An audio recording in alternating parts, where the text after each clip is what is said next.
সকাল সকাল চলে আসলাম আমাদের সোমনাথদার হ্যাঁ বড় মেয়ে পাখির জন্মদিনের নাইকেল পিস চলছে। আর এই যে আমাদের দীপঙ্করদা কিন্তু একদম ভাইরাল, বনগাঁর একদম ভাইরাল একটা ব্যক্তি, আশীর্বাদে না একদম। তো চলো এখন পিস চলছে, নল্লি পিস একদম একদম সেই দুর্দান্ত পিস। আর মাংস কাটাতে দীপঙ্করদা স্পেশাল, এই যে আমাদের সোমনাথদা আর পাপিদা রান্না দেয়।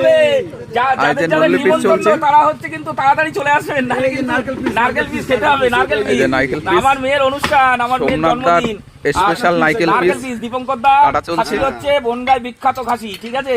আমি দীপঙ্করদার কাছ থেকে ছাড়া আমি নিই না। আর বনগাঁ দেখি ও দীপঙ্করদা বলছি এই খাসি ঘাস খায় নাকি পাতা খায়? ও ঘাস পাতা সবই খায়, ঘাস পাতা সবই খায় না।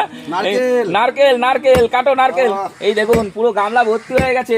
তুলে দেখাবো নারকেল, দেখুন আমি তুলে দেখাচ্ছি নারকেল কই। নারকেল নারকেল নারকেল, হ্যাঁ হ্যাঁ নারকেল, এই দেখুন নারকেল। আর যারা সলিড খাবে বাচ্চারা সলিড এই যে বেঁধে রয়েছে কেন এগুলো, এগুলো ছাড়ি দাও ছাড়ি দাও, এই ছাড়ি যাবে, ছাড়ি দাও। বাপিদা যখন রান্না করবে না, বাপিদার রান্না হবে আজকে। বাপিদা আমার ভিডিও করছে দেখুন। হ্যাঁ বাপিদা নিজে রান্না করে খুব ভালো করে। বাবা বাপিদা খাসি